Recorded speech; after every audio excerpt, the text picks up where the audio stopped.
સદ્ગુરુ રામાનંદ સ્વામીના સાનિધ્યમાં નીલકંઠ વર્ણીનો સમય આંખના પલકારાની જેમ વીતી રહ્યો હતો. સંવત 1857ની પ્રબોધિની એકાદશી નજીક આવતી હતી. નીલકંઠ વર્ણીને હવે સંકલ્પ થવા લાગ્યો કે સમગ્ર ભારતની યાત્રામાં જો ક્યાંય સ્થિર થવાની વૃત્તિ થઈ હોય તો એ આ જ સ્થાન હતું, જ્યાં ધર્મ, સાધુતા ને કલ્યાણ માટેની પ્રવૃત્તિ થતી હતી. તે સ્થાનમાં સંતોને સાધુતા સાચવવાની ખેવના હતી, હરિભક્તોને મોક્ષ માટેની જિજ્ઞાસા હતી ને બધાનું આચરણ શાસ્ત્રની મર્યાદા અનુસાર હતું. બીજે બધે તો તેમણે પાખંડ અને કલ્પિત ધર્મના આચાર જ જોયા હતા. એટલે તેમણે રામાનંદ સ્વામીના હાથે ભાગવતી દીક્ષા લેવાનું નક્કી કર્યું ને સદ્ગુરુ રામાનંદ સ્વામીને દીક્ષા આપવા વિનંતી કરી.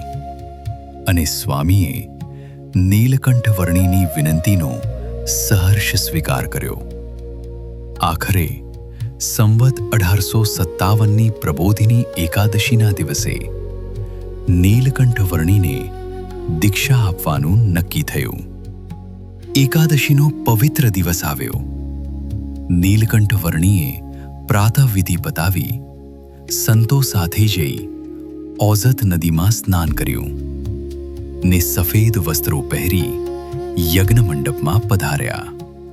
ત્યાં વિદ્વાન બ્રાહ્મણોએ સર્વતોભદ્ર મંડળ કરીને તેમાં 8 દિશામાં કળશ સ્થાપના વિધિ કરી અને દેવતાઓનું સ્થાપન કર્યું. પછી વર્ણી પાસે સ્થાપિત દેવતાઓની પૂજા કરાવીને યજ્ઞમાં આહુતિ અપાવી. એ વિધિની સમાપ્તિ પછી રામાનંદ સ્વામીએ વર્ણીને દીક્ષા આપવાની વિધિ શરૂ કરી. સૌપ્રથમ તેમને કૌપીન આપી ને પછી તેના પર પહેરવાનું એક શ્વેત વસ્ત્ર અને ઓઢવાનું ઉત્તરીય વસ્ત્ર આપ્યું.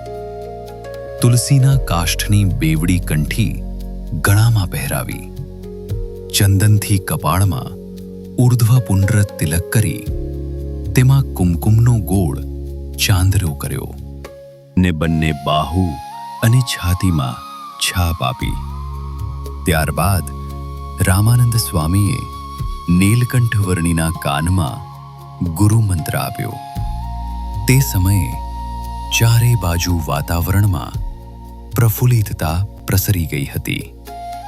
શ્રી હરિના દીક્ષા સમયે દેવતાઓ પણ આ અદ્ભુત પળના દર્શન કરવા આકાશમાં આવી ગયા હતા.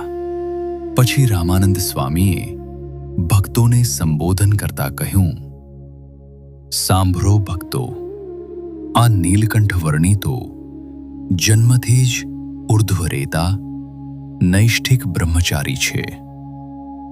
તેમના તુલ્ય અનંત કોટી બ્રહ્માંડોમાં કોઈ બ્રહ્મવેત્તા નથી ને તેઓ પોતે જ સાક્ષાત પરમાત્મા છે.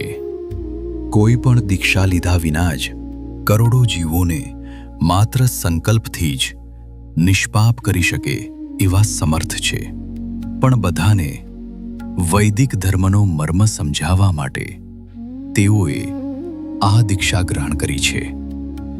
પછી નીલકંઠ વર્ણીનું નામ સંસ્કાર કરતા આગળ બોલ્યા, આ વર્ણિરાજ તપ અને બ્રહ્મચર્યમાં સાક્ષાત બદ્રીપતિ નારાયણ જેવા છે, માટે એમનું એક નામ અમે નારાયણ મુનિ રાખીએ છીએ. ને વળી આ બ્રહ્મચારી પોતાના સ્વરૂપથી સહજ આનંદનો સાગર છે, માટે એમનું બીજું નામ અમે સહજાનંદ સ્વામી એવું રાખીએ છીએ. રામાનંદ સ્વામી જેવા સમર્થ સદ્ગુરુ પાસેથી દીક્ષા પામીને નીલકંઠ વર્ણી ધન્યતા અનુભવતા હતા.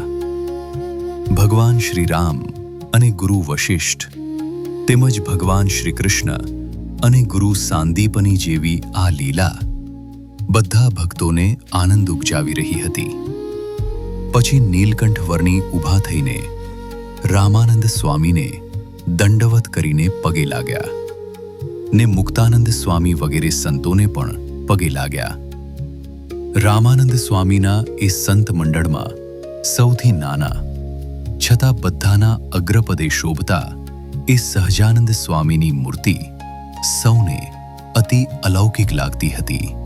એટલે સર્વે સભાજનો તથા ગુરુ રામાનંદ સ્વામી અને સંતો પણ આ નવદીક્ષિત સહજાનંદ સ્વામીના સ્વરૂપમાં જાણે લીન થઈ ગયા હતા. એવી રીતે નીલકંઠ વર્ણીના એ દીક્ષા પ્રસંગમાં સૌ કોઈને દિવ્યતા અનુભવાઈ.